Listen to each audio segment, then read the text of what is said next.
প্রবাস জীবন মানে অনেক কষ্টের। প্রবাসে যায় কাজ কাম না পাইলে মানুষের জীবন করে ধ্বংস।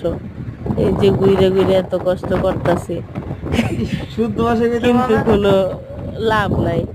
শুদ্ধ ভাষায় বলো।